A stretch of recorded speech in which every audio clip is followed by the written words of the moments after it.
താൻ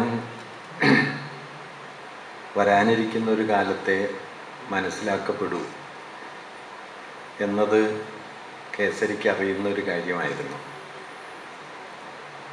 അവസാനത്തെ 16 കൊല്ലം അദ്ദേഹം പറവൂരിൽ ജീവിക്കുന്ന കാലത്ത് അദ്ദേഹത്തിൻ്റെ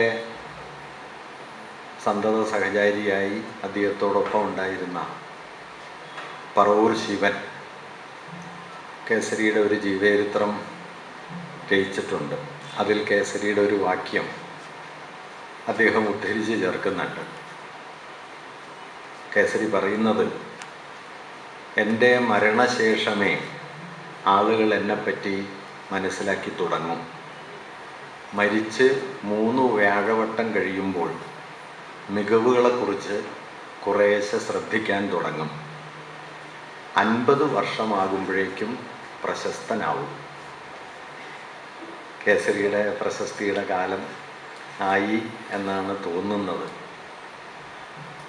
ഇങ്ങനെ താൻ അരനൂറ്റാണ്ട് കഴിഞ്ഞ് വായിക്കപ്പെട്ടു തുടങ്ങും, മനസ്സിലാക്കപ്പെട്ടു തുടങ്ങും എന്നത് കേസരി സ്വയം തിരിച്ചറിഞ്ഞിരുന്നു എന്നുകൂടി വേണമെങ്കിൽ പറയാം. അദ്ദേഹം ജീവിതത്തിൻ്റെ അവസാന വേളയിൽ ബയോഗ്രഫിക്കൽ നോട്ട്സ് എന്ന പേരിൽ കുറച്ച് കുറിപ്പുകൾ തയ്യാറാക്കിയിട്ടുണ്ട്. ആ കുറിപ്പുകളിൽ ഒരിടത്ത് ആരെങ്കിലും ഇനി തൻ്റെ ജീവചരിത്രം എഴുതുകയാണെങ്കിൽ അവർ ആ ജീവചരിത്രത്തിൻ്റെ ലക്ഷ്യവാചകമായി സ്വീകരിക്കേണ്ട ഒരു വാക്യം കേസരി സ്വയം നിർദ്ദേശിച്ചിട്ടുണ്ട്. കേസരിയുടെ വിചിത്രമായ ചില രീതികളാണ്. വരാനിരിക്കുന്ന ആളുകൾ എഴുതാനിരിക്കുന്ന ജീവചരിത്രത്തിന് മുൻകൂറായി ലക്ഷ്യനിർദ്ദേശം നൽകിയിട്ടാണ് കേസരി പോകുന്നത്. അത് മാർസൽ പ്രൂസ്റ്റിൻ്റെ പ്രസിദ്ധമായ നോവലിലെ റിമംബറൻസ് ഓഫ് തിങ്സ് പാസ്റ്റ് എന്ന് പണ്ടും in search of lost time എന്ന പേരിൽ ഇപ്പോഴും അറിയപ്പെടുന്ന മാർസൽ പ്രൂസ്റ്റിൻ്റെ പ്രസിദ്ധമായ നോവലിലെ ഒരു വാക്യമാണ്. അതിങ്ങനെയാണ്: People foolishly imagine that the vast dimension of social phenomena afford them an excellent opportunity to penetrate further into human soul. They ought, on the contrary, to realize that it is by plumbing the depth of a single personality that they might get a chance of understanding those phenomena. People foolishly imagine that the vast dimension of social phenomena afford them an excellent opportunity to penetrate further into human soul. സാമൂഹിക പ്രതിഭാസങ്ങളെക്കുറിച്ചുള്ള വിപുലമായ ഒരു കാഴ്ചപ്പാട് വ്യക്തികളുടെ മനസ്സിലേക്ക് ചുഴിഞ്ഞു നോക്കാനുള്ള മെച്ചപ്പെട്ട ഒരു വഴി തുറന്നു തരും എന്ന് ആളുകൾ മൂഢതയോടെ കരുതിപ്പോരുന്നുണ്ട്. They ought on the contrary, എന്നാൽ മറിച്ച് they ought to realise that it is plumbing the depth of a single personality. ഒരു വ്യക്തിയെ ആഴത്തിൽ കുഴിച്ചു നോക്കുന്നത് വഴിയാണ് that they might get a chance of understanding those phenomena. ഈ പ്രതിഭാസങ്ങളെ മനസ്സിലാക്കാൻ കുറേ കൂടി മെച്ചപ്പെട്ട ഒരു മാർഗം അവർക്ക് കൈവരുക എന്നവർ തിരിച്ചറിയേണ്ടതുണ്ട് എന്നാണ് കേസരി എഴുതിയത്. കേസരിയെപ്പോലെ ഒരാളിൽ നിന്ന് ഇത്തരമൊരു വാക്യം സാധാരണ നിലയിൽ പ്രതീക്ഷിക്കാവുന്നതല്ല. കലയുടെ സാമൂഹിക ധർമ്മത്തെക്കുറിച്ച്, മനുഷ്യരെ സമൂഹ ബന്ധങ്ങളും ചരിത്രവും രൂപപ്പെടുത്തിക്കൊണ്ടിരിക്കുന്നത് എങ്ങനെയാണ് എന്നതിനെക്കുറിച്ച് നിരന്തരം പറഞ്ഞുകൊണ്ടിരിക്കുകയും ഒരുപക്ഷെ കേരളത്തിൽ ചരിത്രപരമായ ഭൗതികമായ കലാസാഹിത്യ വിമർശനത്തിന് ഏറ്റവും മികച്ച അടിസ്ഥാനം ഉണ്ടാക്കുകയും ചെയ്ത ഒരാളായിരുന്നു കേസരി. പക്ഷെ അദ്ദേഹം ഒരു വ്യക്തിയുടെ ആത്മാവിലേക്ക് ആഴത്തിൽ ചുഴിഞ്ഞു നോക്കുന്നതാണ് ഒരു കാലത്തെ മനസ്സിലാക്കാനുള്ള മെച്ചപ്പെട്ട മാർഗം.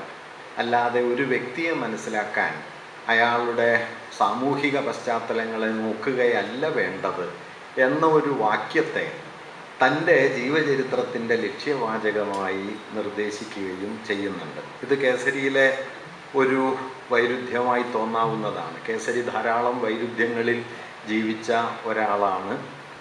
അദ്ദേഹം കലാമണ്ഡലത്തിന് വേണ്ടി പിരിവ് നടത്താൻ തുഞ്ചത്തെഴുത്തച്ഛൻ്റെ മുദ്രയും കാവി ഖദറും ധരിച്ച് പണപ്പിരിവിനിറങ്ങാൻ വള്ളത്തോൾ തീരുമാനിച്ച സമയത്ത് അതിനെതിരെ മുഖപ്രസംഗം എഴുതിയ ആളാണ് കേസരി.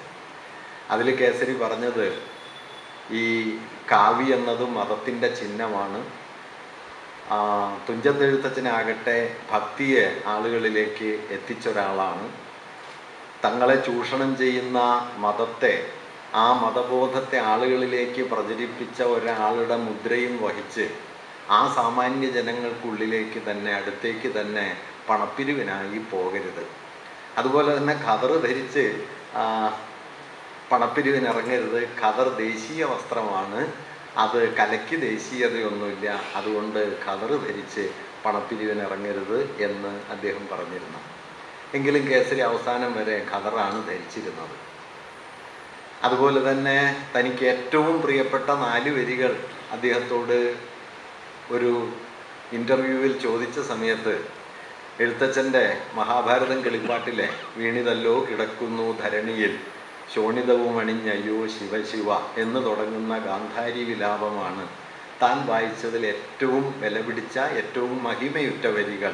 അതിൽ നിന്ന് 4 വരി മാത്രമായി തനിക്ക് വേറിട്ടെടുത്ത് പറയാൻ കഴിയില്ല എന്ന് അദ്ദേഹം പറയുകയും ചെയ്യുന്നുണ്ട്.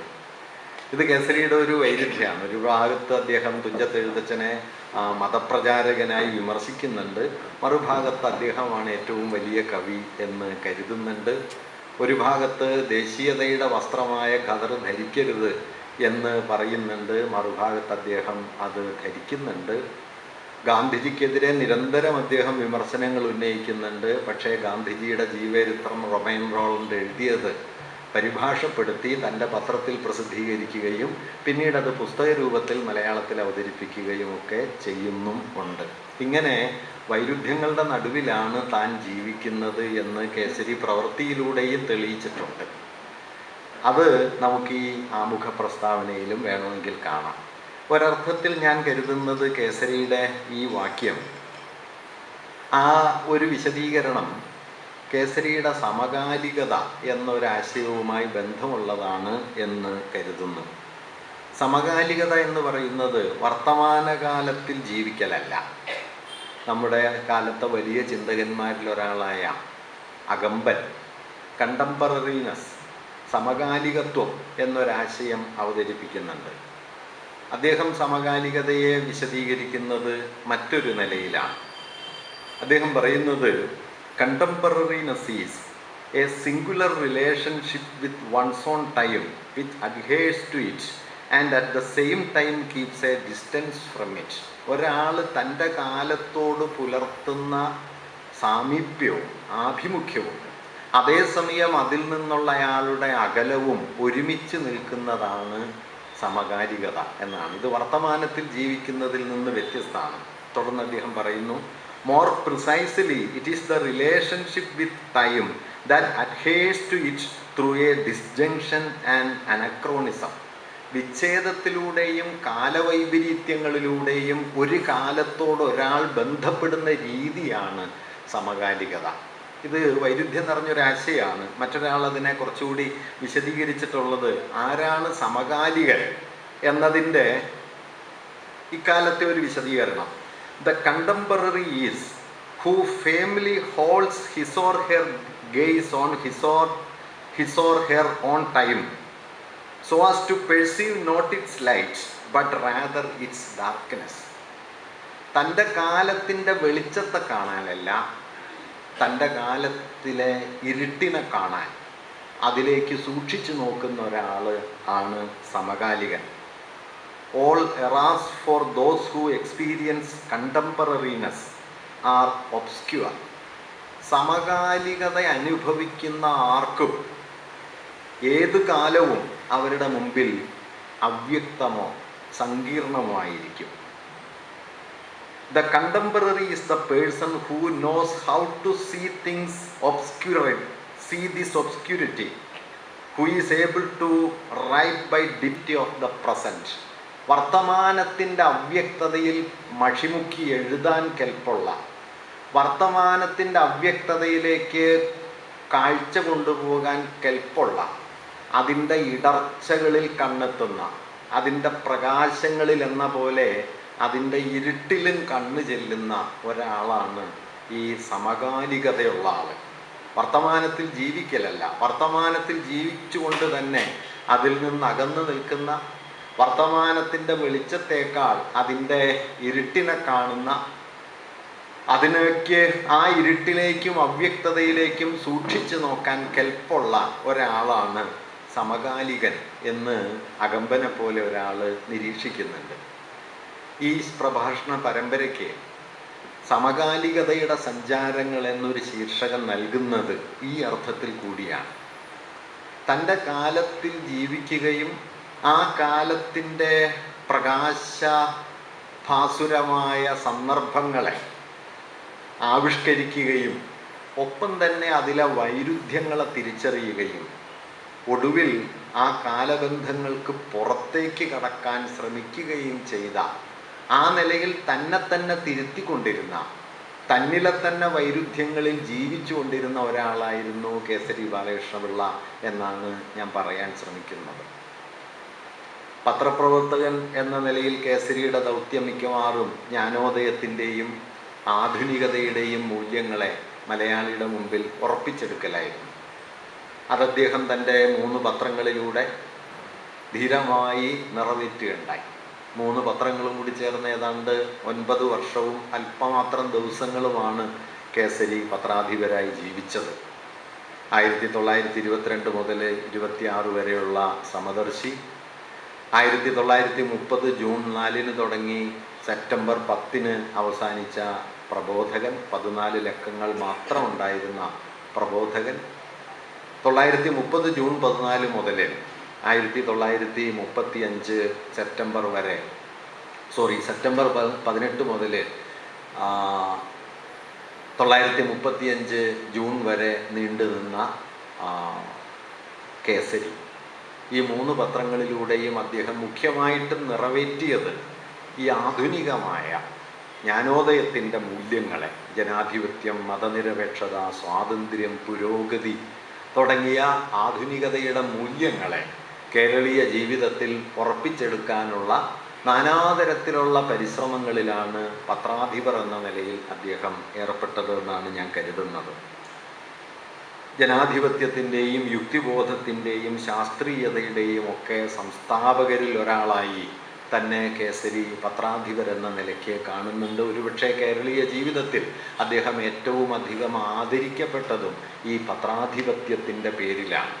പിൽക്കാലത്ത് കേസരിയെ പല നിലയിൽ വിമർശിച്ച ആളുകൾ അദ്ദേഹത്തിൻ്റെ ചരിത്രവീക്ഷണത്തെ കേസരിയുടെ സ്വകാര്യ കിറുക്ക് എന്ന് പരിഹസിച്ചവർ, കേസരിയുടെ അമ്മൂമ്മ കഥകൾ എന്ന് ആക്ഷേപിച്ചവർ ഒക്കെ ധാരാളമായിട്ടുണ്ട്. ഇതുപോലെ തന്നെ കേസരിയുടെ സാഹിത്യകലാ വിമർശനങ്ങൾ സാഹിത്യ സൃഷ്ടികളുടെ ഹൃദയരഹസ്യം ആസ്വദിക്കാൻ കഴിയാത്ത ശുഷ്ക പാണ്ഡിത്യത്തിൻ്റെ പ്രദർശനശാലയാണ് എന്ന വിമർശനവും ഉണ്ടായിട്ടുണ്ട്. അതുകൊണ്ട് കേസരിയിൽ സാർവത്രികമായി സമ്മതിക്കപ്പെട്ടത് എന്താണെന്ന് ചോദിച്ചാൽ അദ്ദേഹത്തിൻ്റെ പത്രാധിപ ജീവിതമാണ്. നാടുവാഴ്ത്തത്തോടും രാജവാഴ്ചയോടുമെല്ലാം ധീരമായി പോരാടി ധാരാളം പ്രാതികൂല്യങ്ങളെ നേരിട്ട് അവയ്ക്ക് മുമ്പിലൊക്കെ തലയുയർത്തി നിന്ന നമ്മുടെ കാലത്തെ ഏറ്റവും വലിയ പോരാളികളിൽ ഒരാളായി കേസരി പത്രജീവിതത്തിൽ നിന്ന് കണ്ടെടുക്കാവുന്നതേ ഉള്ളൂ. ഈ പത്രാധിപരാണ് കേരളത്തിൽ ഏറ്റവും കൂടുതൽ മാനിക്കപ്പെട്ടത്. പത്രാധിപത്വത്തെ മുൻനിർത്തിയാണ് അദ്ദേഹത്തിന് സ്മാരകങ്ങളും അദ്ദേഹത്തിന് ആശംസകളും ഒക്കെ ഉണ്ടായത്. വേണമെങ്കിൽ ഓർക്കാവുന്ന കാര്യം 1937 EMSൻ്റെ ജീവൽ സാഹിത്യ സംഘത്തെക്കുറിച്ചുള്ള ലേഖനങ്ങൾ വന്ന അതേ വർഷത്തിൽ തന്നെ കേസരി ജീവൽ സാഹിത്യ സംഘത്തെക്കുറിച്ച് 3 ദീർഘമായ പ്രബന്ധങ്ങൾ എഴുതുന്നുണ്ട്. ആ പ്രബന്ധങ്ങളിൽ ഒന്നിൽ അദ്ദേഹം സമദർശിയുടെ കോളങ്ങളിൽ ഞാൻ ഇതിനെക്കുറിച്ച് പരാമർശിച്ചിട്ടുണ്ട് എന്ന് പറയുന്നുമുണ്ട്. ആ സമദർശി ലേഖനം നിർഭാഗ്യവശാൽ നമുക്ക് കണ്ടുകിട്ടിയിട്ടില്ല. കിട്ടുകയാണെങ്കിൽ അതിൻ്റെ ഒരു സാധ്യത 1937 ജീവൽ സാഹിത്യം എന്ന ലേഖനം വരുന്നതിനും ഏതാണ്ട് ഒരു വ്യാഴവട്ടമെങ്കിലും മുമ്പ് കേസരി അത്തരം ഒരാശയം അവതരിപ്പിച്ച് കഴിഞ്ഞിട്ടുണ്ട് എന്നുള്ളതാണ്. സമദർശി ലേഖനം നമ്മുടെ മുമ്പിലില്ല. എന്തായാലും ഇങ്ങനെ പുരോഗമന സാഹിത്യം എന്ന ആശയത്തെയും അതുപോലെ അതിൻ്റെ വിശദാംശങ്ങളെയും ഒക്കെ അവതരിപ്പിച്ച കേസരി തന്നെ നേരത്തെ മാഷ് ഇവിടെ വിശേഷിപ്പിച്ച പോലെ പുരോഗമന സാഹിത്യ പ്രസ്ഥാനത്തിൻ്റെ തന്നെ വലിയ വിമർശനങ്ങൾ ഏറ്റുവാങ്ങിയാണ് മുമ്പോട്ട് പോയത്. അങ്ങനെ കേസരിയുടെ സാഹിത്യ കലാനിരൂപണം പൊതുവെ അക്കാലത്ത് ആദരിക്കപ്പെട്ടില്ല. പിൽക്കാലത്ത് അദ്ദേഹത്തിൻ്റെ വിജ്ഞാന പാരമ്പര്യമൊക്കെ ആദരിക്കപ്പെട്ടപ്പോഴും അദ്ദേഹത്തിൻ്റെ സൗന്ദര്യാഭിരുചി വളരെ പരിമിതപ്പെട്ട ഒന്നായിരുന്നു എന്നാണ് കരുതിപ്പോകുന്നത്. അദ്ദേഹത്തിൻ്റെ ചരിത്ര ഗവേഷണമാകട്ടെ അദ്ദേഹത്തെ തീർത്തും ഒരു നമ്മുടെ സമകാലിക ജ്ഞാനത്തിൻ്റെ മുഖ്യധാരയ്ക്ക് പൂർണ്ണമായും പുറത്താക്കുകയും ചെയ്തു. അങ്ങനെ നോക്കിയാൽ കേസരിയുടെ വിചാര ജീവിതത്തിൽ ഈ 3 പ്രതലങ്ങളുണ്ട് എന്നാണ് ഞാൻ കരുതുന്നത്. ഒന്ന്, അദ്ദേഹം പത്രാധിപരായി ജീവിച്ച കാലം. 2, അദ്ദേഹം സാഹിത്യകലാ വിമർശകൻ എന്ന നിലയിൽ പ്രവർത്തിച്ച ലോകം. 3, 1940-കൾക്ക് ശേഷം അദ്ദേഹം ഏതാണ്ട് പൂർണ്ണമായും തൻ്റെ ജീവിതം സമർപ്പിച്ച ചരിത്ര ഗവേഷണം. ഇതിൽ ആദ്യത്തേതിൽ കേസരി ആധുനികതയുടെയും ജ്ഞാനോദയ മൂല്യങ്ങളുടെയും ഒരു പ്രചാരകനും അവതാരകനുമായിരുന്നെങ്കിൽ, സാഹിത്യകലാ വിമർശനത്തിൽ ആധുനികത ജന്മം നൽകിയ കലാസാഹിത്യ സങ്കല്പങ്ങളുടെ വൈരുദ്ധ്യങ്ങളെ പ്രകാശിപ്പിക്കാനും പകരം കലയെ ഒരു നിർമ്മാണ സാമഗ്രിയായി കാണുന്ന ഒരു കാഴ്ചപ്പാടിനെ അവതരിപ്പിക്കാനുമാണ് കേസരി ശ്രമിച്ചത് എന്നാണ് എനിക്ക് തോന്നുന്നത്. നവലോകത്തിൻ്റെ പ്രസിദ്ധമായ അവതാരികയിൽ കേസരി പറയുന്നൊരു വാക്യം, ഇന്ന് രൂപപ്പെടുന്ന നവലോകത്തിൻ്റെ നിർമ്മിതിയിൽ കലയ്ക്കും ചില പങ്കുകൾ നിറവേറ്റാനുണ്ട് എന്നാണ്. അത് വളരെ പ്രധാനപ്പെട്ട ഒരു വഴിമാറലാണ്. കാരണം കല എന്നത് കേവലമായ സൗന്ദര്യാനുഭൂതിയാണെന്നോ അല്ലെങ്കിൽ സാമൂഹിക സാഹചര്യങ്ങളുടെ പലതരത്തിലുള്ള പ്രതിനിധാനങ്ങളാണെന്നോ കരുതുന്ന ഒരു കാഴ്ചവട്ടം വികസിച്ചു വരാനിരിക്കെ കേസരി ഈ 2 വാദങ്ങൾക്കുമെതിരെ കല ഒരു അനുഭൂതി ലോകം മാത്രമല്ല, കല ഒരു സാമൂഹ്യ പ്രതിഫലന രൂപം മാത്രമല്ല, കല ഒരു നിർമ്മാണ സാമഗ്രിയാണ് എന്ന് ആദ്യം പറയുന്നത് കേസരി ബാലകൃഷ്ണപിള്ളയാണ്. അത് അദ്ദേഹം വളരെ മുമ്പ് തന്നെ പറയുകയും ചെയ്യുന്നുണ്ട്. അങ്ങനെ ആധുനികതയുടെ വൈരുദ്ധ്യങ്ങൾക്കുള്ളിലാണ് കേസരി തൻ്റെ കലാസാഹിത്യ ദർശനത്തെ പ്രതിഷ്ഠിച്ചത് എന്നാണ് ഞാൻ കരുതുന്നത്. പിന്നീട് ചരിത്ര ഗവേഷണത്തിലേക്ക് എത്തുമ്പോഴാകട്ടെ അദ്ദേഹം ഈ ആധുനികതയുടെ യുക്തികളെ, അതിൻ്റെ യുക്തിബോധം, അതിൻ്റെ ദേശരാഷ്ട്ര സങ്കല്പം, അതിൻ്റെ ഭൂതകാല ക്രമീകരണങ്ങൾ, അതിൻ്റെ തെളിവ് സാമഗ്രികൾ, അതിൻ്റെ വിഭാവനക്രമങ്ങൾ, ഇതിനെ മുഴുവൻ മറികടക്കുന്ന ഒരുപക്ഷെ ആധുനികതയുടെ പുറത്ത് സ്വയം നിലകൊള്ളുന്ന ഒരാളായിട്ട് കേസരി മാറിത്തീരുകയും ചെയ്യുന്നുണ്ട്. അങ്ങനെ ഒരു ജീവിതത്തിൽ തന്നെ പല ജീവിതങ്ങൾ ജീവിച്ച് തീർത്ത ഒരു ദൈക്ഷണിക തലം കേസരിയുടെ ജീവിതത്തിനുണ്ട് എന്നാണ് തിരിഞ്ഞു നോക്കുമ്പോൾ ഒരുപക്ഷെ നമുക്ക് കാണാൻ കഴിയുന്ന കാര്യം. അതിലിന്ന് മുഖ്യമായും കേസരിയുടെ പത്രാധിപ ജീവിതത്തെയും പത്രാധിപ ജീവിതത്തോടൊപ്പം ചേർന്ന് അദ്ദേഹത്തിൻ്റെ വ്യക്തി ജീവിതത്തെയും സംബന്ധിക്കുന്ന കുറച്ച് കാര്യങ്ങൾ വിശദീകരിക്കാനാണ് ഞാൻ മുതിരുന്നത്. കേസരി തിരുവനന്തപുരത്താണ് ജനിക്കുന്നത്, തമ്പാനൂരിനടുത്ത്. അദ്ദേഹം 1889 ഏപ്രിൽ മാസത്തിലാണ്, ഏപ്രിൽ 13-നാണ് ജനിക്കുന്നത്. അദ്ദേഹത്തിൻ്റെ പിതാവ് ദാമോദരൻ കർത്താവ് തിരുവിതാംകൂർ കൊട്ടാരത്തിലെ ഒരു അധ്യാപകനായി, തിരുവിതാംകൂറിലെ 2 രാജാക്കന്മാരുടെ മക്കളെ പഠിപ്പിച്ച ഒരു അധ്യാപകൻ കൂടിയാണ് അദ്ദേഹത്തിൻ്റെ പിതാവ് അകത്തൂട്ട് ദാമോദരൻ കർത്താവ് എന്ന്. വിശാഖ തിരുനാളിൻ്റെ മകൻ നാരായണൻ തമ്പിയെയും ശ്രീമൂലം തിരുനാളിൻ്റെ മകൻ വേലായുധൻ തമ്പിയെയും പഠിപ്പിച്ച ഒരാളാണ്. പക്ഷേ ആ ജോലിയിൽ അദ്ദേഹത്തിന് തുടരാൻ കഴിഞ്ഞില്ല. രാജാവിൻ്റെ മകനാണെങ്കിലും പഠിക്കാൻ വീഴ്ച വരുത്തിയപ്പോൾ ദാമോദരൻ കർത്താവ് വിശാഖൻ തിരുനാളിൻ്റെ മകനെ വഴക്ക് പറയുകയും അതുമൂലം അദ്ദേഹത്തിൻ്റെ ജോലി പോവുകയും ചെയ്തു. പിന്നെ കോട്ടയ്ക്കകത്തെ പെൺപള്ളിക്കൂടത്തിൽ അധ്യാപകനായിട്ടാണ് അദ്ദേഹം പ്രവർത്തിക്കുന്നത്. കേസരിയുടെ അമ്മ പാർവതിയമ്മ തിരുവിതാംകൂറിലെ തഹസിൽദാരായിരുന്ന അയ്യപ്പൻ പിള്ളയുടെ സഹോദരിയുടെ മകളാണ്. അയ്യപ്പൻ പിള്ളയുടെ പേരാണ് ഈ എ ബാലകൃഷ്ണപിള്ള എന്ന പേരിൻ്റെ അടിസ്ഥാനമായിട്ടുള്ളത്. അമ്മാവനാണ് കേസരിയെ വളർത്തിയത്. നെയ്യാറ്റിൻകരക്കാരനായ തഹസിൽദാർ ഉദ്യോഗമൊക്കെ വഹിച്ചിരുന്ന, ആ കാലത്ത് തന്നെ താരതമ്യേന വളരെ മുതിർന്ന ഒരു സാമൂഹ്യ പദവിയൊക്കെയുള്ള ഒരാളായിരുന്നു കേസരിയുടെ അമ്മാവൻ. അമ്മാവനാണ് അദ്ദേഹത്തെ വളർത്തിയത്. മാതാപിതാക്കൾ ഏറെക്കാലം ഒരുമിച്ച് ജീവിച്ചില്ല. 1890 പിരിഞ്ഞു. അകത്തൂട്ട് ദാമോദരൻ കർത്താവ് തന്നോടൊപ്പം വന്ന് താമസിക്കാൻ ഭാര്യയോട് ആവശ്യപ്പെടുകയും അന്നത്തെ ഒരു സമ്പ്രദായം അനുസരിച്ച് അവരതിന് തയ്യാറാവാതിരിക്കുകയും ചെയ്ത പശ്ചാത്തലത്തിലാണ് അച്ഛൻ കേസരിയുടെ 7-ാം വയസ്സിൽ കേസരിയെ വിടുന്നത്. കേസരി അത് പിന്നീട് ബയോഗ്രഫിക്കൽ നോട്ട്സിൽ പറയുന്നുണ്ട്. ചെറുപ്പകാലം മുതലേ അരക്ഷിതത്വത്തിൻ്റെ നടുവിലാണ് ഞാൻ ജീവിച്ചത്. ഞാൻ പറന്നേറെ കഴിയുന്നതിന് മുമ്പ് അമ്മയ്ക്ക് മറ്റൊരു മകൻ കൂടി ജനിച്ചു. ലോകപ്രസിദ്ധനായ ലൈംഗിക ശാസ്ത്രജ്ഞനായ ഡോക്ടർ AP പിള്ള, പത്മനാഭൻ പിള്ള, പപ്പു എന്നാണ്, പപ്പുണ്ണി എന്നാണ് കേസരി വിളിക്കുക. AP പിള്ള കേസരിക്ക് തൊട്ട് താഴെ 1.5 വയസ്സോളം മാത്രം എളുപ്പമുള്ള ഒരാളായിരുന്നു. AP പിള്ളയാണ് കേസരിയുടെ ജീവിതത്തിലെ മറ്റൊരു വലിയ സ്വാധീനമായത്. കാരണം അദ്ദേഹം ഇന്ത്യക്ക് പുറത്തും ഇന്ത്യക്കകത്തും മഹാനഗരങ്ങളിലൊക്കെ ജീവിക്കുകയും ലോകത്തെ പ്രധാനപ്പെട്ട ഇൻ്റർനാഷണൽ സെക്സോളജി എന്നു പേരായ ഒരു ജേണലിൻ്റെ എഡിറ്ററായി പ്രവർത്തിക്കുകയും ഒക്കെ ചെയ്ത ആളാണ്. ലൈംഗികതയെക്കുറിച്ചുള്ള കേസരിയുടെ ആലോചനകളെയും കാഴ്ചപ്പാടുകളെയും രൂപപ്പെടുത്തുന്നതിൽ വലിയൊരു സ്വാധീനം ഈ AP പിള്ളയുടെ പഠനങ്ങൾക്കും അദ്ദേഹം അയച്ചു കൊടുത്ത പുസ്തകങ്ങൾക്കും ഒക്കെ ഉണ്ട്. കേസരി പാശ്ചാത്യ ലോകവുമായി പുലർത്തിയ സമ്പർക്കത്തിൻ്റെ ഒരു അടിസ്ഥാനമായതും AP പിള്ളയാണ്. AP പിള്ളയ്ക്ക് കേസരിയെ വലിയ ബഹുമാനമായിരുന്നു. കേസരിയുടെ ഒരു മഹത്വം മനസ്സിലാക്കിയ ഒരാളായിരുന്നു AP പിള്ള. അതുകൊണ്ട് തന്നെ അദ്ദേഹം നിരുപാധികം കേസരിയെ പിന്തുണച്ചുകൊണ്ടിരുന്നു. കേസരിക്കും അത്ര തന്നെ പ്രാധാന്യം AP പിള്ളയെ സംബന്ധിച്ച് ഉണ്ടായിരുന്നു. എന്തായാലും താൻ ജനിച്ച് ഏറെ വൈകാതെ ഒരു സഹോദരൻ ജനിച്ചു. അമ്മ കൂടുതൽ ഇളയ മകനെ ശ്രദ്ധിക്കുകയുണ്ടായി. അച്ഛൻ അപ്പോഴേക്കും പിരിഞ്ഞുപോയി. അതുകൊണ്ട് താൻ ബാല്യത്തിൽ തന്നെ ഏകാന്തതയിലേക്ക് വഴുതി വീണു എന്നും തൻ്റെ പ്രകൃതത്തിൽ സഹജമായി തീർന്ന ഇൻട്രോവർട്ടായ അന്തർമുഖത്വം അങ്ങനെ രൂപപ്പെട്ടതാണ്, അത് തന്നെ ചിന്താശീലനാക്കി എന്നും കേസരി ബയോഗ്രഫിക്കൽ നോട്ട്സിൽ എഴുതുന്നുണ്ട്. അച്ഛൻ പിരിഞ്ഞു പോയത് കേസരിക്ക് ഇഷ്ടമായില്ല. കേസരിയുടെ അച്ഛൻ മരിച്ചിട്ടും കേസരി കാണാൻ പോവുകയും ചെയ്തില്ല. പോകാതിരുന്നത് തെറ്റായിപ്പോയി എന്ന് പിന്നീട് അദ്ദേഹം ലേഖനം എഴുതിയിട്ടുണ്ട്.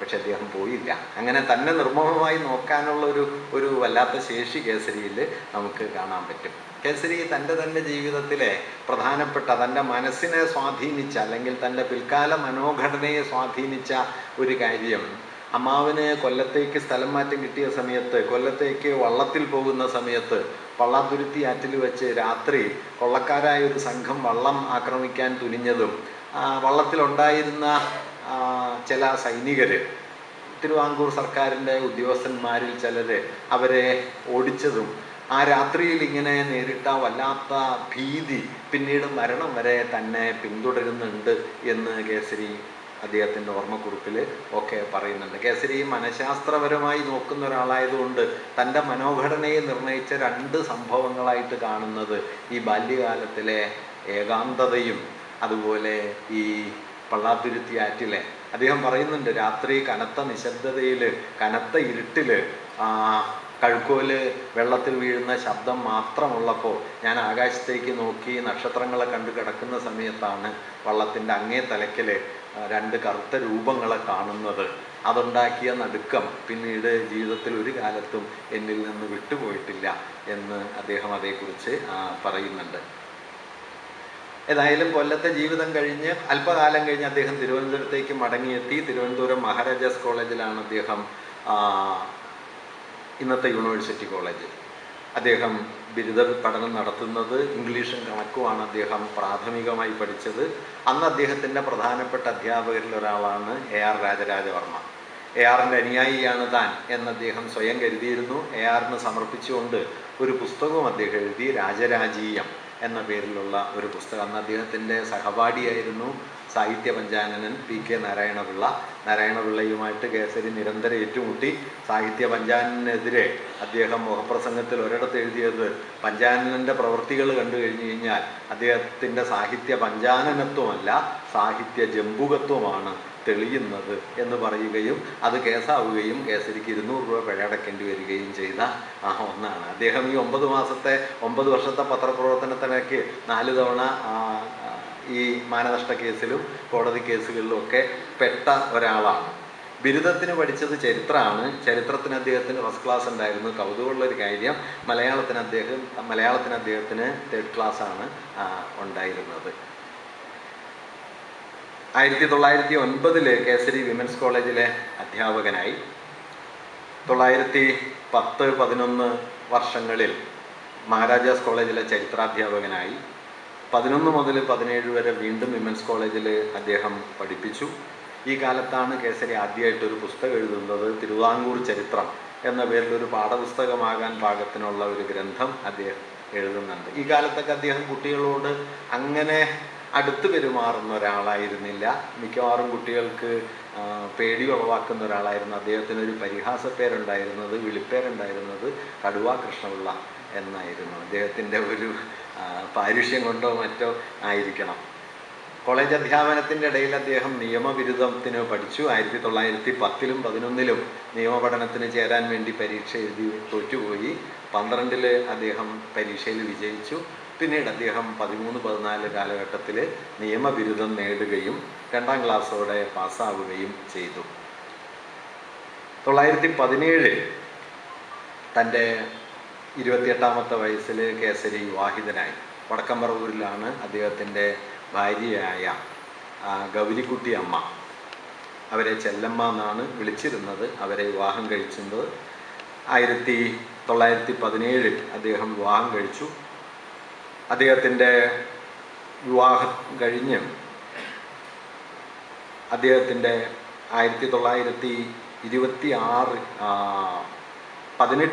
18 ഫെബ്രുവരിയിൽ ആദ്യത്തെ മകള് ജനിച്ചു. ശാരദ എന്നാണ് ആ കുട്ടിയുടെ പേര്. ആ കുട്ടി 8ാമത്തെ വയസ്സിൽ മരണപ്പെട്ടു. കേസരി സമദർശി നടത്തുന്ന കാലമാണ്. വലിയ ദാരിദ്ര്യത്തിൻ്റെയും, കേസരി അതേക്കുറിച്ചൊരു വാചകം എഴുതിയിട്ടുണ്ട്. അദ്ദേഹത്തിൻ്റെ ജീവചരിത്രകാരനായ KP ശങ്കരമേനോൻ ആ വാക്യം ഉദ്ധരിച്ച് ചേർത്തിട്ടുണ്ട്.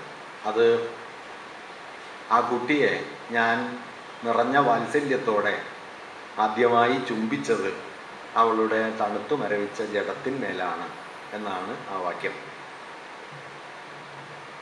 കേസരിയുടെ ജീവിതകാലത്ത് കേസരി അതേക്കുറിച്ച് പറയുന്ന ഒരു കാര്യം എന്താണെന്ന് വെച്ചാൽ, ഞാൻ പൊതുവെ സമൂഹത്തോടും സാമൂഹികമായ കാര്യങ്ങളോടുമാണ് താല്പര്യം പുലർത്തിയിരുന്നത്.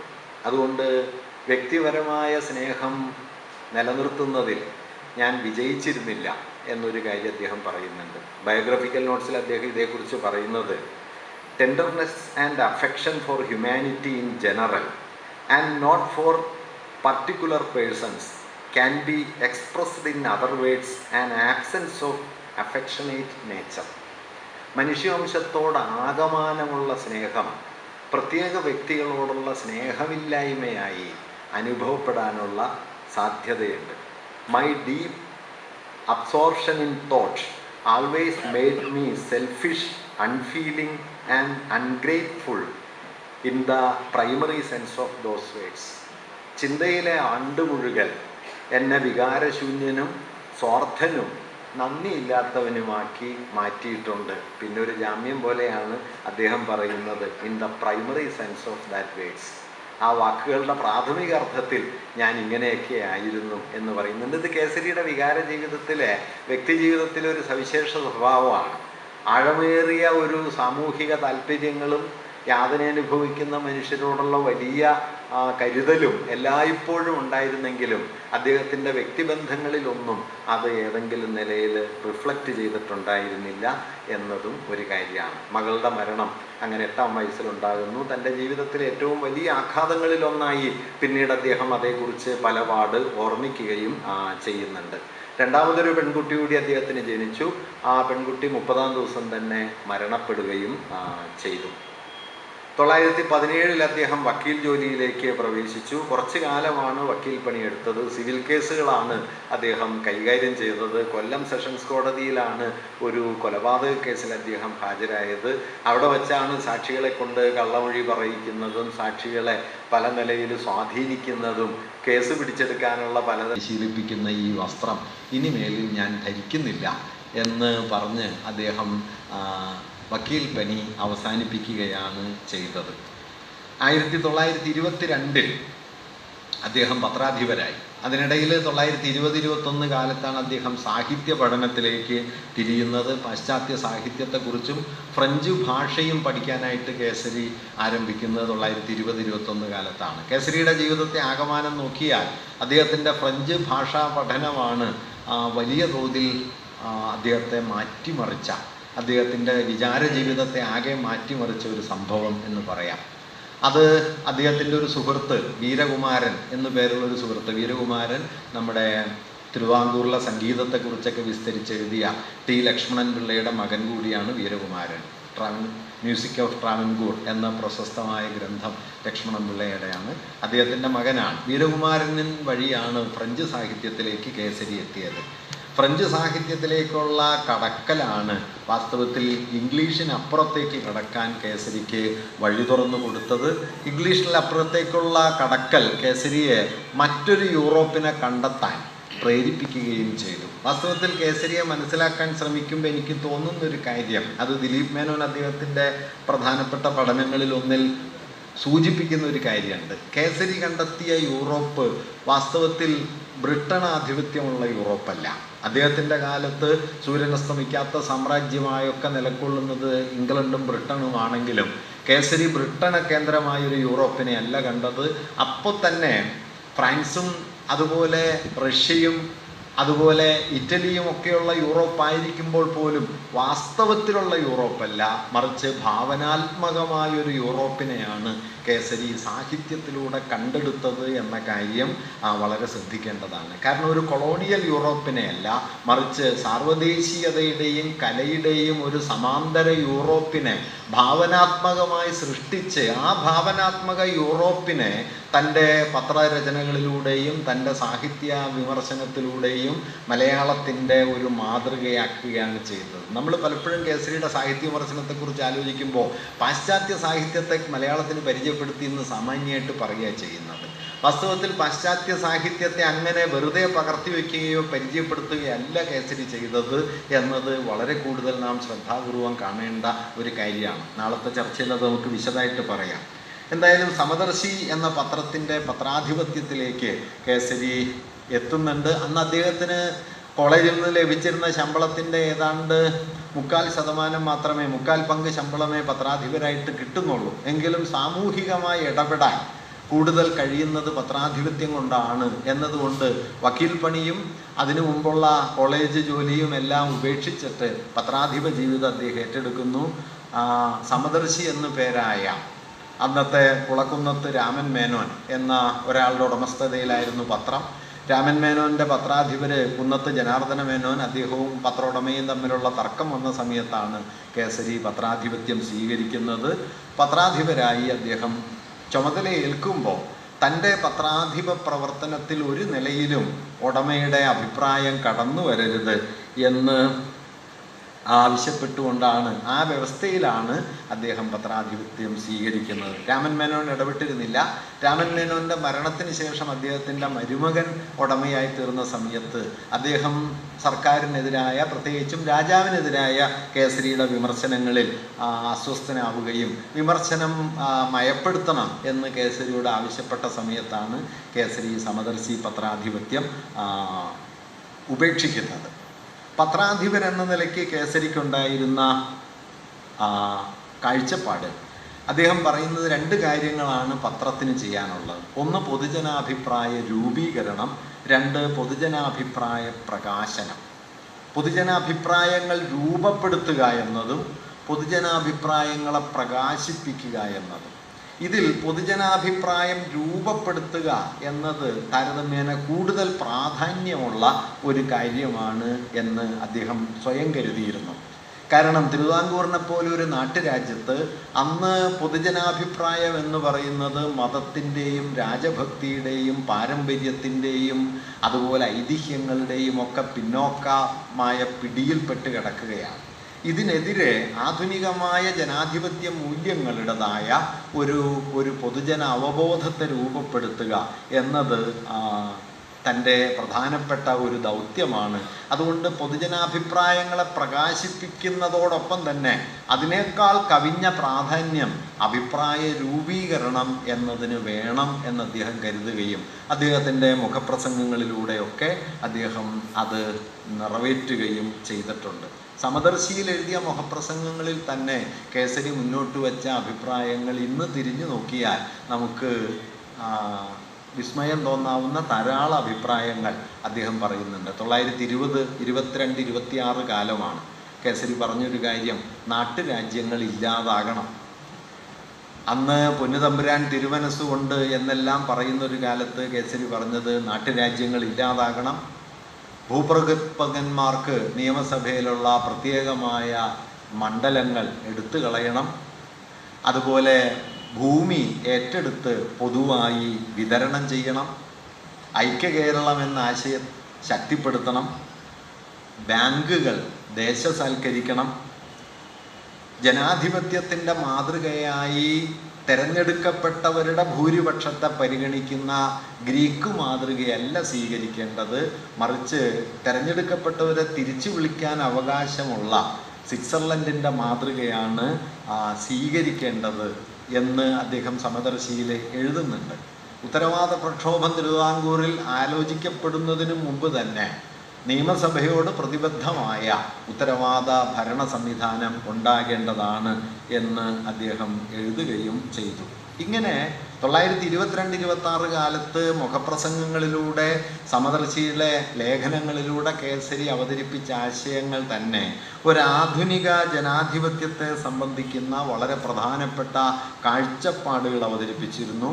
അന്ന് നടന്ന പ്രധാനപ്പെട്ട സമരങ്ങളെ കേസരി വലിയ തോതിൽ പിന്തുണച്ചു. വൈക്കം സത്യാഗ്രഹം, അദ്ദേഹം 3 പ്രധാന സത്യാഗ്രഹങ്ങളെയും പിന്തുണച്ചു. വൈക്കം സത്യാഗ്രഹം, അതുപോലെ ഗുരുവായൂർ സത്യാഗ്രഹം, ശുചീന്ദ്രം സത്യാഗ്രഹം.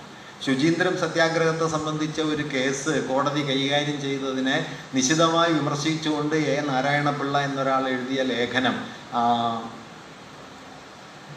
പ്രബോധകൻ പ്രസിദ്ധീകരിക്കുന്നുണ്ട്. അതോടൊപ്പം തന്നെ കേസരി ഒരു മുഖപ്രസംഗവും എഴുതി. ആ ലേഖനവും മുഖപ്രസംഗവുമാണ് പ്രബോധകൻ അടച്ചുപൂട്ടുന്നതിന്, കണ്ടുകെട്ടുന്നതിന് കാരണമായത്. ഈ 3 സന്ദർഭങ്ങളിലും കേസരി സംശയമില്ലാതെ ഇതിനെ പിന്തുണച്ചു. 1924 ജൂൺ 26 കേസരി എഴുതിയ മുഖപ്രസംഗം അത് ഇന്ത്യയിലെ പല പത്രങ്ങളും പരിഭാഷപ്പെടുത്തി പ്രസിദ്ധീകരിക്കുകയും ചെയ്തു. അകാലികളുടെ പത്രം, ഇ വി രാമസ്വാമി നായ്ക്കരുടെ പത്രം, ഇതൊക്കെ കേസരിയുടെ ആ മുഖപ്രസംഗം അന്നത്തെ മുഖപ്രസംഗത്തെ ഏറ്റെടുത്ത് പ്രസിദ്ധീകരിക്കുകയും ചെയ്തു. ആ പ്രസംഗത്തിൽ തിരുവിതാംകൂർ രാജവംശത്തിനെതിരെ, നിയമസഭയ്ക്കുമെതിരെയുള്ള കേസരിയുടെ ചില വാക്യങ്ങളൊക്കെ വായിക്കാവുന്നതാണ്. വഴിനടപ്പ് അവകാശത്തിന് വേണ്ടിയുള്ള പ്രമേയം അവതരിപ്പിച്ച സമയത്ത് അത് നിയമസഭ ചർച്ച ചെയ്ത് തള്ളിക്കളഞ്ഞു. അതിനെക്കുറിച്ച് കേസരി എഴുതുന്നത്, ശാപഗ്രസ്തമായ വഞ്ചിയുടെ നശിച്ച നല്ല പേര് വീണ്ടെടുക്കാനുള്ള ഒരു സുവർണാവസരം നിയമസഭ പാഴാക്കി. തിരുവിതാംകൂർ ലോകമാസകലം പരത്തിക്കൊണ്ടിരിക്കുന്ന ദുസ്സഹമായ ദുർഗന്ധത്തെ ശമിപ്പിക്കാനുള്ള ഒരു സുവർണാവസരത്തെ അത് 1000 മടങ്ങ് വർദ്ധിപ്പിക്കാനാണ് നിയമസഭ ഉപയോഗപ്പെടുത്തിയത്. ഈ നാട്ടിലെ അർദ്ധഭാഗം ജനങ്ങൾ മൃഗങ്ങളെക്കാൾ നികൃഷ്ടരാണ് എന്ന് തിരുവിതാംകൂർ നിയമസഭ വിധിച്ചിരിക്കുന്നു. ഒരു നിയമസഭയ്ക്ക് ഉണ്ടായിരിക്കാൻ പാടില്ലാത്ത സകല ദുർഗുണങ്ങളുടെയും നികേതമായ ഇപ്പോഴത്തെ നിയമസഭ വഞ്ചിനാട്ടിനും ഭാരതത്തിനും മനുഷ്യവംശത്തിനും തീരാക്കളങ്കം ഉണ്ടാക്കി തീർത്തിരിക്കുന്നു. അന്യായം കൊണ്ട് അരമനയും മതദ്രോഹം കൊണ്ട് ദേവാലയവും കെട്ടുന്ന തിരുവിതാംകൂറിലെ സവർണ ഗവൺമെൻറ്റിന് ഇക്കാര്യത്തിൽ നിഷ്പക്ഷ നില സ്വീകരിക്കാൻ നിവൃത്തിയില്ലെന്നുള്ള കാര്യം ഞങ്ങൾക്കറിയാം. ഇതുമൂലം ലോകരുടെ ദൃഷ്ടിയിൽ ഗവൺമെൻറ് പൂർവാധികം അധപ്പതിച്ചു പോയിട്ടുണ്ട്. നാണവും മാനവും രാജ്യസ്നേഹവും ധൈര്യവും മതസ്നേഹവും ഭൂതദയയും ഈശ്വര ബഹുമാനവും ദൂരദൃഷ്ടിയും ഇല്ലാത്ത തിരുവിതാംകൂർ ഗവൺമെൻറ് പക്ഷേ ഇതിനെയും ഒരു ബഹുമാനമായി മാത്രമേ പരിഗണിക്കൂ. ഇങ്ങനെ നിശിതമായ കേസരിയുടെ പത്രലേഖനങ്ങളിൽ മറ്റ് ലേഖനങ്ങളിൽ കാണുന്ന സംയമമുള്ള ഭാഷയിലല്ല കേസരി മുഖപ്രസംഗങ്ങൾ എഴുതുക. അതിനിശിതമാണ്. ഇതിനേക്കാളൊക്കെ നിശിതമായ ഭാഷയിൽ പിന്നീട് കേസരി എഴുതുന്നുണ്ട്. എന്തായാലും ഈ വൈക്കം സത്യാഗ്രഹത്തെയൊക്കെ പിന്തുണയ്ക്കുക. പിന്നീട് ഇതേ കാലത്താണ് സമദർശി ദിനപത്രമാകുന്നത്. കേരളത്തിലെ പത്രപ്രവർത്തനത്തിൻ്റെ ചരിത്രത്തിൽ ആദ്യത്തെ ദിനപത്രം കേസരി സമദർശിയുടെ പത്രാധിപരായിരുന്ന കാലത്ത് തിരുവനന്തപുരത്ത് മാത്രം അത് ദിവസം തോറും അച്ചടിച്ച് വിതരണം ചെയ്യാൻ തീരുമാനിച്ചതോടെയാണ് ഉണ്ടാകുന്നത്. സമദർശി ആദ്യം പ്രതിവാര പത്രമായിരുന്നു. കേസരി ചുമതലയേറ്റപ്പോൾ ആഴ്ചയിൽ 3 ദിവസമായി. വൈക്കം സത്യാഗ്രഹത്തിൻ്റെ സമയത്ത് അത് ആഴ്ച തോറും അച്ചടിച്ച് ദിവസം തോറും അച്ചടിച്ച് തിരുവനന്തപുരത്ത് വിതരണം ചെയ്യാൻ തീരുമാനിക്കുകയും മലയാളത്തിലെ ആദ്യത്തെ ഒരു ദിനപത്രത്തിൻ്റെ പദവിയിലേക്ക് അത് എത്തിച്ചേരുകയും ചെയ്തു. കേസരിയുടെ ഈ നിശിതമായ കടന്നാക്രമണമാണ് തിരുവിതാംകൂറിൽ ആദ്യത്തെ പത്രമാരണ നിയമത്തിന് കാരണമായത്. അതിനു മുമ്പ് സ്വദേശാഭിമാനി രാമകൃഷ്ണപിള്ളയെ നാടുകടത്തിയിട്ടുണ്ടെങ്കിലും പത്രങ്ങളെ പൊതുവായി മെരുക്കാൻ വേണ്ട ഒരു നിയമം പ്രത്യേകമായിട്ടുണ്ടാക്കിയിരുന്നില്ല. മറിച്ച് കേസരിയുടെ വിമർശനങ്ങളുടെ മൂർച്ച കൂടിക്കൂടി വന്നപ്പോൾ അതിലൊരു കൗതുകമുള്ളത്, ദിവാൻ എം വാട്സ് എന്ന് പറയുന്ന ഒരു പാശ്ചാത്യനാണ് ആ പത്രമാരണ നിയമം കൊണ്ടുവന്നത്. പത്രമാരണ നിയമം എന്നല്ല കേട്ടോ, 5th റെഗുലേഷൻ എന്നാണ് അതിൻ്റെ പേര്. കേസരിയാണ് അതിന് പത്രമാരണ നിയമം എന്ന പേരിട്ടത്. ഈ ദിവാൻ വാട്സ് ദിവാനായ സമയത്ത് അതിനെ സ്വാഗതം ചെയ്ത ഒരാളാണ് കേസരി. കാരണം ഈ തിരുവിതാംകൂറിലെ ദിവാൻമാർ പൊതുവെ സവർണ പ്രമാണിമാരാണ്. അങ്ങനെ അല്ലാത്തൊരാൾ ദിവാനാകുന്നത് തിരുവിതാംകൂറിനെ സംബന്ധിച്ച് വലിയ കാര്യമാണ് എന്നതുകൊണ്ട് ആദ്യം അദ്ദേഹത്തെ സ്വാഗതം ചെയ്ത ഒരാളാണ്.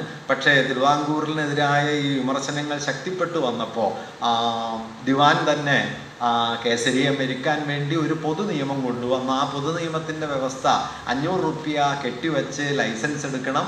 തിരുവിതാംകൂർ ഗവൺമെൻറ്റിനോ തിരുവിതാംകൂറിലെ രാജകുടുംബാംഗങ്ങൾക്കോ ബ്രിട്ടീഷ് ഭരണകൂടത്തിനോ അപ്രിയമുണ്ടാകുന്ന എന്തെങ്കിലും എഴുതിയാൽ പത്രത്തിൻ്റെ ലൈസൻസ് റദ്ദാക്കുന്നതാണ്. പിന്നെ കിട്ടണമെങ്കിൽ 1000 രൂപ കെട്ടിവെക്കണം. വീണ്ടും റദ്ദാക്കിയാൽ പിന്നെ പത്രത്തിന് ലൈസൻസ് ലഭിക്കുന്നതല്ല. ഇങ്ങനെ ഒരു വ്യവസ്ഥ 5ാം റെഗുലേഷൻ എന്ന പേരിൽ കൊണ്ടുവന്നു. കേസരി അതിനെതിരെ വലിയ തോതിലുള്ള വിമർശനം അഴിച്ചുവിട്ടു. അദ്ദേഹം തിരുവിതാംകൂറിലെ പത്രപ്രവർത്തകരെ മുഴുവൻ സംഘടിപ്പിച്ച് ആദ്യമായിട്ട് 1922 ജൂൺ 2 പത്രപ്രവർത്തക സംഘം എന്നൊരു കൂട്ടായ്മയുണ്ടാക്കി ഇതിനെതിരെ തിരുവനന്തപുരത്ത് വലിയ പ്രതിഷേധ യോഗം നടത്തി. അദ്ദേഹം അന്ന് എഴുതിയ മുഖപ്രസംഗം, ഈ ദിവാനെതിരെ എഴുതിയ മുഖപ്രസംഗം, വളരെ ശക്തമായ മുഖപ്രസംഗം അദ്ദേഹം അതിനെതിരെ എഴുതുന്നുണ്ട്. അതിങ്ങനെയാണ്: ഈ സീമാതീതമായ പൊതുജനദ്രോഹം ചെയ്യുന്നതിന് റീജന്റിനെ ഉപദേശിച്ച, അന്ന് റീജന്റ് ഭരണമാണ്, മറ്റേ ചിത്ര തിരുനാളിന് പ്രായപൂർത്തിയാവാത്തത് കൊണ്ട് റീജന്റായി ലക്ഷ്മിഭായി ഭരിക്കുന്ന കാലമാണ്, ദിവാൻ വാട്സാണ്. ഈ സീമാതീതമായ പൊതുജനദ്രോഹം ചെയ്യുന്നതിന് റീജന്റിനെ ഉപദേശിച്ച ധൂമകേതുവായ മിസ്റ്റർ വാട്സിൻ്റെ ഭരണം തിരുവിതാംകൂർ ചരിത്രകാരന്മാർ രക്തലിപികളാൽ രേഖപ്പെടുത്തുന്നതാണ്. ശേഷിയുടെയും രാജ്യസ്നേഹത്തിൻ്റെയും കണിക പോലുമില്ലാത്ത തിരുവിതാംകൂറിലെ മുസോളിനിയായ ഈ രാജ്യദ്രോഹി അവധിയിൽ മാത്രമേ ഇംഗ്ലണ്ടിലേക്ക് പോകുന്നുള്ളൂ എന്ന കേൾവി ഈ നാട്ടിലെ ജനങ്ങൾക്ക് അതിരറ്റ ദുഃഖമുളവാക്കുന്നുണ്ട്. തിരുവിതാംകൂറിലെ പൊതുജന നാവുകളായ പത്രങ്ങളെ കൂട്ടക്കൊല ചെയ്ത് തിരുവിതാംകൂറിലെ ഒടയർ എന്ന നാമത്തെ അർഹിക്കുന്ന മിസ്റ്റർ വാട്സിന് താൻ ഹിംസിച്ച പൊതുജനങ്ങളുടെ മുഖത്ത് നോക്കാൻ ലജ്ജ തോന്നിയത് കൊണ്ടായിരിക്കാം ഒടയറിനെ പോലെ ആ ദുഷ്പ്രഭു അതിവേഗത്തിൽ കൃത്യസ്ഥലം വിട്ടുപോയത്. ഈ സ്വേച്ഛാപ്രഭു മേലാൽ തിരുവിതാംകൂറിൽ ഒരു നിമിഷം പോലും ദിവാൻജിയായിരിക്കാൻ പാടില്ലെന്നാണ് ഞങ്ങളുടെ അഭിപ്രായം. ഗവൺമെൻറ്റിൻ്റെ ഈ ഘാതക കൃത്യത്തെപ്പറ്റി പ്രതിഷേധിക്കേണ്ട കടമ പൊതുജനങ്ങൾക്കും നിയമസഭയിലെ അനുദ്യോഗസ്ഥ അംഗങ്ങൾക്കുമുണ്ട്.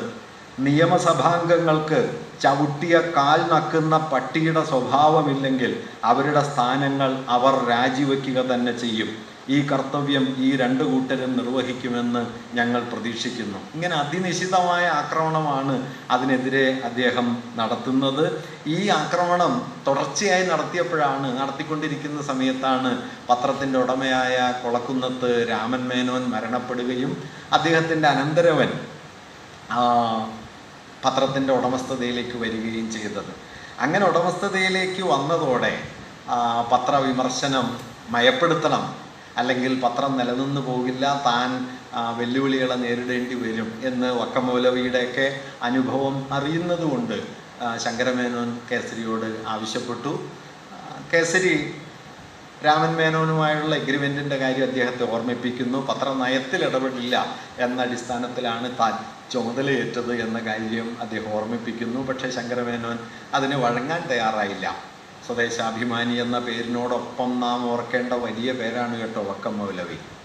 കാരണം വക്കം മൗലവിയെ പോലൊരു പത്രാധിപരില്ലായിരുന്നുവെങ്കിൽ സ്വദേശാഭിമാനിയെ പോലെ ഒരു പത്ര ഉടമയില്ലായിരുന്നുവെങ്കിൽ സ്വദേശാഭിമാനിയെ പോലെ ഒരു പത്രാധിപർ അന്ന് ഉണ്ടാവുക സാധ്യമേ അല്ലായിരുന്നു. എന്നതുപോലെ ആയിരുന്നു കേസരിയും പ്രതീക്ഷിച്ചത്. പക്ഷെ അത് സാധ്യമായില്ല. അതുകൊണ്ട് 1926 ജൂൺ 19 അദ്ദേഹം സമദർശിയുടെ പത്രാധിപത്യം രാജിവെച്ചു. 4 വർഷവും 1 മാസവും നീണ്ടു നിന്നതായിരുന്നു കേസരിയുടെ ഒന്നാമത്തെ പത്രാധിപ ജീവിതം. ഈ കാലത്ത് അദ്ദേഹം കൊണ്ടുവന്ന, ഞാൻ നേരത്തെ പറഞ്ഞ ആശയങ്ങളെപ്പോലെ തന്നെ അദ്ദേഹം അവതരിപ്പിച്ച ചില ആശയങ്ങളുണ്ട്. ഇന്ന് കൗതുകം തോന്നാവുന്നതാണ്. പെൻഷൻ പ്രായം 55 പെൻഷൻ പ്രായം 55 ആകണം എന്ന് കേസരി അന്ന് നിർദ്ദേശിക്കുന്നുണ്ട്. അതുപോലെ തിരുവിതാംകൂർ സ്റ്റേറ്റ് കൗൺസിലിന് 2 തട്ടുകൾ ഉണ്ടാക്കാനായിട്ട് തീരുമാനിച്ച സമയത്ത് തിരുവിതാംകൂറിനെ പോലെ ഒരു നാട്ടുരാജ്യത്തിന് 2 തട്ടുകളുള്ള നിയമസഭയുടെ യാതൊരു ആവശ്യവുമില്ല എന്ന് പറഞ്ഞ് അദ്ദേഹം അത് നിരസിക്കുന്നുണ്ട്, അതിനെ കഠിനമായി എതിർക്കുന്നുണ്ട്. ജന്മിമാരുടെ പ്രത്യേക നിയോജക മണ്ഡലങ്ങൾ റദ്ദാക്കണം എന്ന് മുഖപ്രസംഗം എഴുതുന്നുണ്ട്. ഒപ്പം തന്നെ ഓർക്കേണ്ട ഒരു കാര്യം, തിരുവിതാംകൂർ പത്രപ്രവർത്തനത്തിൻ്റെ ചരിത്രത്തിലെ ആദ്യത്തെ പ്രധാനപ്പെട്ട സ്കൂപ്പുകളിലൊന്നും സമദർശി വഴിയാണ് വരുന്നത്. ബ്രൂക്ക് ബോണ്ട് കമ്പനിക്ക് ശബരിമല പൂങ്കാവനത്തിൻ്റെ അടുത്തുള്ള 2 ലക്ഷം ഹെക്ടറോളം വരുന്ന വനഭൂമി തോട്ടത്തിനായിട്ട് നൽകാൻ ദിവാനും അതുപോലെ ബ്രിട്ടീഷ് ഗവൺമെൻറ്റും തമ്മിൽ ഒരു കരാറുണ്ടാക്കുന്നതിൻ്റെ വിവരം കിട്ടിയ സമയത്ത് അത് സംബന്ധിച്ചുള്ള കമ്പി ഇടപാടുകൾ, ടെലഗ്രാഫുകളുടെ മെസ്സേജുകൾ മുഴുവൻ സമാഹരിച്ച് സമദർശി പ്രസിദ്ധീകരിക്കുകയും ഇതിനെതിരെ കേസരി ഒരു സ്പെഷ്യൽ സപ്ലിമെൻ്റ് തന്നെ ഇറക്കുകയും ചെയ്തു. ആ സപ്ലിമെൻറ്റും അതുണ്ടാക്കിയ കോലാഹലങ്ങളും അതിനെതിരെ നടന്ന സമരങ്ങളുമാണ് ബ്രൂക്ക് ബോണ്ടിന് അത് കൈമാറുന്നതിൽ നിന്ന് തടയുന്ന ഒരു സംഗതി ഉണ്ടായത്. അങ്ങനെ ഒരു പത്രവാർത്ത വഴി കേരളത്തിൽ വികസിച്ചു വന്ന ആദ്യത്തെ പ്രധാനപ്പെട്ട ഒരു സമരമുഖം ബ്രൂക്ക് ബോണ്ടിന് ഈ ഭൂമി കൈമാറുന്നതിനെതിരെ സമദർശി കൊണ്ടുവന്ന വാർത്ത വഴി ഉണ്ടായതാണ്. അങ്ങനെ പത്രപ്രവർത്തനത്തിൻ്റെ ചരിത്രത്തിൽ ഞാനിതൊക്കെ പറയുന്നത് എന്താണെന്ന് വെച്ചാൽ, ഇങ്ങനെയൊക്കെയാണ് ഇയാൾ പ്രവർത്തിച്ചത് എന്ന ഓർമ്മ മിക്കവാറും പോയിട്ടുണ്ട് എന്നതുകൊണ്ടുകൂടിയാണ്. പത്രസംഘടന ഉണ്ടാക്കുക, അതുപോലെ രാജാവിനെയെല്ലാം ഇതുപോലെ നിശിതമായിട്ട് വിമർശിക്കുക, ജന്മി മണ്ഡലങ്ങൾ അവസാനിപ്പിക്കണം എന്ന് പ്രമേയം കൊണ്ടുവരിക, ബാങ്കുകൾ ദേശസാൽക്കരിക്കണം എന്ന് ആവശ്യപ്പെടുക, ഇതെല്ലാം 1920കളിൽ തന്നെ കേസരിയുടെ പത്രത്തിൽ നമുക്ക് കാണാൻ പറ്റും. എന്തായാലും സമദർശിയിൽ നിന്ന് പുറത്തു പോകുന്നതോടെ കേസരി പിന്നെ തീരുമാനിച്ച ഒരു കാര്യം, ഇനി മുതൽ 2 കാര്യം അദ്ദേഹം അന്ന് തീരുമാനിക്കുന്നു. ഒന്ന്, പത്രാധിപരായിട്ട് പത്രപ്രവർത്തനത്തിലൂടെ മാത്രമേ ഇനി ജീവിക്കൂ, ഒരു തൊഴിലായി അത് മാത്രമേ ചെയ്യൂ. 2, സ്വന്തം പത്രത്തിൽ മാത്രമേ പ്രവർത്തിക്കൂ. അങ്ങനെ സ്വന്തം പത്രത്തിൽ മാത്രമേ പ്രവർത്തിക്കൂ എന്ന് തീരുമാനിക്കുകയും പത്രപ്രവർത്തനം തൊഴിലായിട്ട് സ്വീകരിക്കുകയുള്ളൂ എന്ന് പറയുകയും ചെയ്തതോടെ കേസരിക്ക് സ്വന്തം പത്രം തുടങ്ങേണ്ടതായ ഒരു സ്ഥിതിയായി. സ്വന്തം പത്രം തുടങ്ങാൻ കേസരിയുടെ കയ്യിൽ യാതൊരു നിക്ഷേപം ഉണ്ടായിരുന്നില്ല. കേരളത്തിൽ എന്നല്ല, ഇന്ത്യയിൽ എവിടെയും കേട്ടുകേൾവിയില്ലാത്ത ഒരു സംരംഭത്തിന് കേസരി തുടക്കം കുറിച്ചു. 26 മുതൽ 30 വരെ അദ്ദേഹം തിരുവിതാംകൂറിലുടനീളവും മലയായിലും സിംഗപ്പൂരുമൊക്കെ അദ്ദേഹം ഒറ്റയ്ക്ക് നടന്ന് പണം പിരിച്ചു. അങ്ങനെ പണം പിരിച്ച് അദ്ദേഹം ഒരു പത്രം നടത്താനുള്ള പണം ശേഖരിക്കുന്നു. 1926 മുതൽ 26 ഓഗസ്റ്റ് മുതൽ 29 ഓഗസ്റ്റ് വരെ തിരുവിതാംകൂറിൽ നടന്ന് അദ്ദേഹം പണം പിരിച്ചു. 29 മലയായിലും സിംഗപ്പൂരിലുമൊക്കെ ഏതാണ്ട് 9 മാസക്കാലം സഞ്ചരിച്ച് പണം പിരിച്ചു. അങ്ങനെ കൈവന്ന പണമെല്ലാം ചേർത്തിട്ടാണ് 1930 ജൂൺ 4 അദ്ദേഹം പ്രബോധകൻ എന്ന പേരിലൊരു പത്രം പ്രസിദ്ധീകരിച്ചത്. പ്രബോധകനിൽ ഇതിൻ്റെ കണക്കൊക്കെ കൊടുത്തിട്ടുണ്ട്. അതായത് തിരുവിതാംകൂറിൽ നിന്ന് തനിക്ക് കിട്ടിയത് 4740 രൂപ 4 അണയാണ്. മലയായിൽ നിന്ന് കിട്ടിയത് $2192. $100 153 രൂപ എന്ന കണക്കിൽ അത് 3853 രൂപ വരും. അങ്ങനെ 8093 രൂപ 4 അണ വരുമാനമുണ്ട്. പണപ്പിരിവിനായി 4 വർഷം സഞ്ചരിച്ചതിൻ്റെ ചെലവ് 1917 രൂപ 4 അണയാണ്. ബാക്കി 6776 രൂപ കയ്യിലുണ്ട്. സംഭാവന തന്നവർക്കെല്ലാം പത്രം കൃത്യമായിട്ട് അയച്ചു തരുന്നതാണ്. പത്രം ലാഭമാകുന്ന മുറയ്ക്ക് സംഭാവന നൽകിയവർക്ക് പണമെല്ലാം തിരിച്ചു നൽകും എന്നുമൊക്കെ അദ്ദേഹം പ്രഖ്യാപിച്ചു. മദ്രാസിൽ നിന്ന് തിരിച്ചു വന്നതിന് ശേഷം മദ്രാസിൽ പോയി ഡബിൾ ഡമ്മി സിലിണ്ടർ പ്രസ് വാങ്ങി 1930 ഏപ്രിൽ 22 പ്രസ് പ്രവർത്തനം തുടങ്ങി. പ്രസ്സിന് അദ്ദേഹം ഇട്ട പേര് മരിച്ചുപോയ മകളുടെ പേരാണ് ശാരദ. അങ്ങനെ ശാരദ പ്രസ് തുടങ്ങി. 1930 ജൂൺ 4 പ്രബോധകൻ ആരംഭിച്ചു. എല്ലാ ബുധനാഴ്ച തോറുമാണ് അത് ആരംഭിച്ചത്. ഒരു കാര്യം കൂടി സാന്ദർഭികമായിട്ട് പറയാം. ശാരദാ പ്രസ്സിൽ ആദ്യമായിട്ട് അച്ചടിച്ച ലഘുലേഖ, പത്രം അച്ചടിക്കുന്നതിന് മുമ്പ് പ്രസ് പ്രവർത്തിച്ചു തുടങ്ങി. അച്ചടിച്ച ലഘുലേഖ TS രാമസ്വാമി ഉപ്പ് സത്യാഗ്രഹത്തിൻ്റെ പ്രചരണാർത്ഥം ഇറക്കിയ ഒരു ലഘുലേഖയാണ്. ഇവിടെ ഒരു കാര്യം കൂടി ഉണ്ട് കേട്ടോ. ഈ മീററ്റ് ഗൂഢാലോചന കേസിൽ കമ്മ്യൂണിസ്റ്റുകാർ പ്രതിയായി തീർന്ന സമയത്ത് മീററ്റ് ഗൂഢാലോചന കേസിലെ പ്രതികൾ പുറപ്പെടുവിച്ച പ്രസ്താവന മലയാളത്തിൽ പരിഭാഷപ്പെടുത്തി കേസരി സ്വന്തം പ്രസ്സിൽ അച്ചടിച്ച് വിതരണം ചെയ്യുന്നുണ്ട്. NC ശേഖറാണ് അദ്ദേഹത്തിന് അത് കൊണ്ടു കൊടുക്കുന്നത്. ശേഖറിൽ നിന്ന് കിട്ടിയത് അദ്ദേഹം വിവർത്തനം ചെയ്ത് അദ്ദേഹം അത് അച്ചടിക്കുകയും ഒക്കെ ചെയ്യുന്നുണ്ട്. പ്രബോധകൻ്റെ പ്രസ്താവന ഒരു പത്രാധിപത്യത്തെ സംബന്ധിച്ച് പ്രധാനപ്പെട്ട ഒരു കാര്യമാണ്. കേസരി ആ പ്രസ്താവനയിൽ പറയുന്നത്, ഒരു പുതിയ പത്രം വന്നിരിക്കുന്നു, പത്രങ്ങളുടെ എണ്ണം വർദ്ധിക്കുന്നത് നല്ലതാണോ എന്നതിനെക്കുറിച്ച് ധാരാളം ചർച്ചകൾ ഇപ്പോൾ നടക്കുന്നുണ്ട്. പത്രങ്ങളുടെ എണ്ണം കൂടുന്നതല്ല, മറിച്ച് ഉള്ള പത്രങ്ങൾ ശക്തിപ്പെടുന്നതാണ് കുറെ കൂടി നല്ലത് എന്ന അഭിപ്രായമുണ്ട്. കേസിൽ അതേക്കുറിച്ച് പറയുന്നത് ഇങ്ങനെയാണ്: പാശ്ചാത്യ ലോകത്തിലെ പത്രപ്രവർത്തനത്തിൽ ദേശാഭിമാനികളായ നിരൂപകർ കാണുന്ന മൗലികമായ ന്യൂനത പത്രപ്രവർത്തനം, അതായത് പൊതുജനാഭിപ്രായ പ്രകടനവും അതിൻ്റെ രൂപവൽക്കരണവും സാധിച്ചു കൊടുക്കുന്ന പ്രവൃത്തി അല്പം ചില കോടീശ്വരന്മാരുടെ കൈവശം വന്ന് കേന്ദ്രീകരിക്കുന്നതാകുന്നു. ഇത് 1930 ഇതിൽ നിന്ന് പത്രപ്രവർത്തനത്തിൻ്റെ വ്യവസായ ഭാവത്തിന് ചില ഗുണങ്ങൾ ലഭിക്കുന്നുണ്ടെങ്കിലും ഗൗരവതരങ്ങളായ ദൂഷ്യങ്ങൾ ഇതിനുണ്ട്. തങ്ങൾക്ക് ലഭിച്ചിരിക്കുന്ന ഉഗ്രശക്തിയെ ഇവർ സ്വകാര്യ സാധ്യത്തിനായി വിനിയോഗിച്ച് നാടിനും നാട്ടാർക്കും അപരിഹാര്യങ്ങളായ ദോഷങ്ങൾ ഉണ്ടാകുന്നു. അതുകൊണ്ട് സ്വതന്ത്ര പത്രങ്ങളുടെ സംഖ്യ വർദ്ധിക്കുന്നത് കണ്ടാൽ നാം സന്തോഷിക്കുക തന്നെയാണ് വേണ്ടത്. വാസ്തവത്തിൽ ഇത് മർമ്മസ്പർശിയായ ഒരു കാര്യമാണ്. കാരണം ലോകത്ത് പത്രകുത്തകകൾ വികസിച്ചു വരുന്നതിനും വളരെ മുമ്പ് തന്നെ കേസരി ഒരു അപകടം കാണുന്നുണ്ട്. കാരണം ഒരു മൂലധന ശക്തിയായി പത്രം മാറുകയും തങ്ങളുടെ കയ്യിലുള്ള അഭിപ്രായ രൂപീകരണത്തിൻ്റെ സാധ്യതയെ കാര്യസാധ്യത്തിനായി ഉപയോഗിക്കുകയും ചെയ്യുക വഴി പത്രങ്ങൾ തന്നെ അവയുടെ ഒരു പൊതുമണ്ഡലത്തിൻ്റെ പദവിയിൽ നിന്ന് മൂലധന പ്രവർത്തനത്തിൻ്റെ മണ്ഡലം എന്നതിലേക്ക് വഴിമാറുന്നു. പിന്നീട് ഹേബർമാസൊക്കെ പബ്ലിക് സ്ഫിയറിന് സംഭവിക്കുന്ന തകർച്ചയെക്കുറിച്ച് ഈ പത്രങ്ങളെ മുൻനിർത്തി ആലോചിക്കുമ്പോൾ ഇതേ ആശയം പറയുന്നുണ്ട്. അതുകൊണ്ട് പുതിയ പത്രങ്ങൾ ഉണ്ടായി വരുന്നതാണ് പത്രത്തിൻ്റെ അടിസ്ഥാന ദൗത്യത്തിന് നല്ലത്. പൊതുജനാഭിപ്രായ രൂപീകരണം, പൊതുജനാഭിപ്രായ ആവിഷ്കാരം, ഇതിൻ്റെ നിലനിർത്താൻ പത്രങ്ങളുടെ ധനകേന്ദ്രീകരണം ഒഴിവാകണം എന്നൊരു കാഴ്ചപ്പാട് കേസരി അതിൽ പറയുന്നുണ്ട്.